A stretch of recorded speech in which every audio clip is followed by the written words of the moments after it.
Jadi pertama kali yang diperoleh seseorang ketika mengamalkan yang satu ini, rahasia ilmunya wali, maka dia akan mendapatkan ketenangan. Ya, mendapatkan ketenangan. Saya yakin semua orang butuh ketenangan. Makanya Allah katakan, ala bidzikrillahi tatmainnul qulub. Ketahuilah hanya dengan ingat sama Allah hati akan mendapatkan ketenangan, akan merasakan ketenangan, hati akan menjadi itmi'nan, tenang, nyaman, senang. Ya, tenang dalam arti seperti itu ya, tenang, nyaman, senang. Ada orang tenang tapi was-was, diem, bukan itu ya. Bukan itu tenang. Tenang dalam arti senang, nyaman, asyik hatinya. Hatinya asyik. Apakah itu?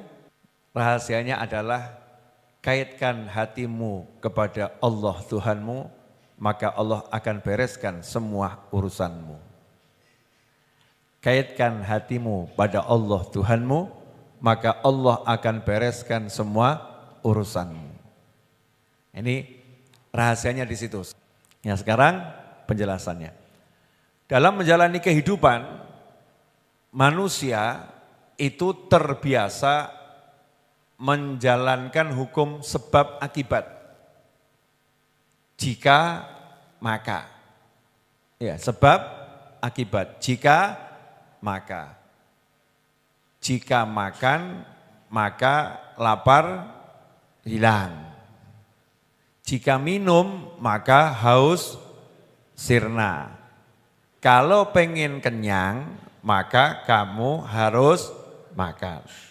Kalau pengen dapat uang, maka kamu harus kerja. Ada tambahan dari orang tua, oknum orang tua, kalau pengen kaya, kamu harus sekolah tinggi. Nanti kalau kamu sekolahnya enggak tinggi, kamu enggak akan kaya. Teori ini dibantah oleh kenyataan. Banyak orang lulus SD ternyata kaya raya. Banyak yang selesai kuliah ternyata enggak kaya-kaya. Jadi enggak ada kaitannya antara kuliah dengan cari uang, enggak ada. Tapi hukum sebab akibat. Jika panas, maka enggak akan turun hujan. Jika mendung, insya Allah akan turun hujan. Ini hukum sebab akibat. Mau kaya harus bekerja. Kalau enggak bekerja, enggak akan kaya. Itu namanya sebab akibat. Dari kecil, TK, SD, SMP, SMA, kuliah, dan hidup melihat tontonan-tontonan yang ada di berbagai platform media sosial, kita terbiasa berinteraksi dengan hal semacam itu. Hal semacam itu. Sementara Allah mengajarkan kepada kita, jangan bergantung pada sebab akibat. Bergantunglah kepada penyebab semua akibat. Ya, jangan bergantung kepada sebab akibat, bergantunglah kepada penyebab semua akibat, yaitu Allah Subhanahu wa ta'ala. Jadi muslim nomor satu adalah pasrah, nyerah, dan hanya mengandalkan Allah Subhanahu wa ta'ala. Itu artinya muslim. Menyerah di hadap kekuasaan Allah. Menyerah di hadapan rezekinya Allah. Menyerah di hadapan kemuliaannya Allah. Hanya bergantung dan mengandalkan Allah Subhanahu wa ta'ala. Maka Allah kasih contoh, betul memang sebab ada akibat. Ada jika maka ada maka, itu betul. Tapi itu hanya ilmu, bukan kepastian. Yang pasti hanya Allah Subhanahu wa ta'ala. Maka Allah kasih contoh. Jika tidak ada pria yang menyentuh, maka wanita tidak bisa hamil. Betul. Jika tidak disentuh manusia, mungkin akhir zaman, enggak disentuh pria, Habib. Disentuh wanita, dokter di otak-atik itu dimasukkan sesuatu ke perutnya kan dia bisa hamil gitu. Oke. Jika tidak disentuh siapapun, wanita tidak bisa hamil. Sama Allah dibantah teori itu. Ada seorang wanita yang gak disentuh siapapun. Sama Allah dibuat mengandung dan melahirkan anak dan anaknya jadi nabi. Yaitu Sayyidatuna Maryam alaihissalam. Betul? Jika tidak ada ayah, tidak ada ibu, maka gak mungkin ada anak.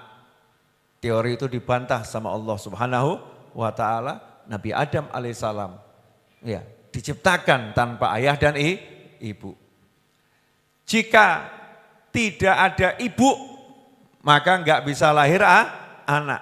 Allah ciptakan Siti Hawa dari Nabi Adam alaihissalam. Dari perutnya ya, keluar. Dundung gitu. Iya tadi ada keluar sesuatu, kemudian dari tulang rusuk nih ya. Jadi seperti daging, kemudian jatuh, terus jadi cantiknya luar biasa nenek kita semua. Nenek kita semua. Siti Hawa alaihissalam. Jika maka terbantahkan. Jika dibakar dengan api pasti terbakar. Allah bantah. Api membakar semuanya. Allah katakan ya naru kuni bardan wa salaman ala Ibrahim. Hei api jadilah engkau dingin dan menyelamatkan. Ya, khusus untuk Nabi Ibrahim alaihissalam. Semuanya terbakar.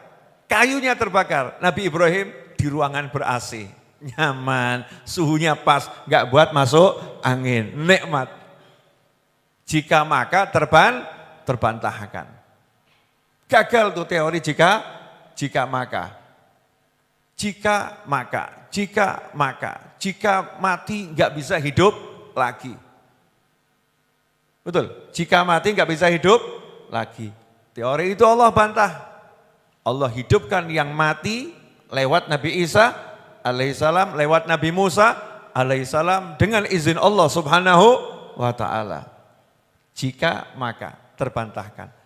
Terbantahkan karena apa? Satu kata, Allah. Satu nama, Allah. Kalau udah Allah yang berbuat, jika maka enggak kepake. Jika maka enggak kepake. Pertanyaannya, mau sibuk hidup mengurusi jika maka atau hidup sibuk bergantung pada Allahnya. Nah kalau udah begitu kan, lah ngapain saya sibuk dengan jika maka. Jika tidak punya duit maka enggak bisa beli rumah. Rugi atau enggak rugi? Rugi. Muslim, jika enggak punya duit maka aku punya Allah, maka insya Allah aku bisa beli rumah. Enak mana? Itu bedanya Muslim dengan yang lain, yang beriman dengan yang enggak beriman. Jika wajahku buruk rupa, maka aku enggak bisa menikah dengan wanita cantik jelita. Rugi atau enggak rugi? Rugi.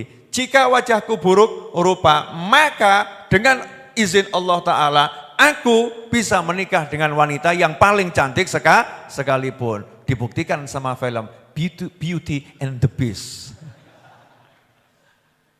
Iya. Dibuktikan dalam sejarah seorang wali dan seorang waliyah. Wanita yang solihah dan pria yang soleh.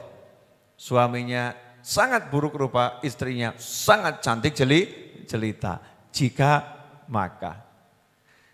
Jika suaraku jelek, maka aku tidak mungkin bisa terkenal. Dirubah sama Allah Ta'ala. Jika suaraku jelek, maka dengan izin Allah Ta'ala, aku bisa menjadi orang yang terkenal. Wah itu.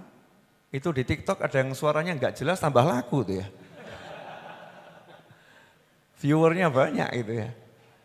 Suara yang jelas-jelas kadang seperti saya ini enggak banyak yang nonton. Yang suaranya kurang jelas tambah luar biasa.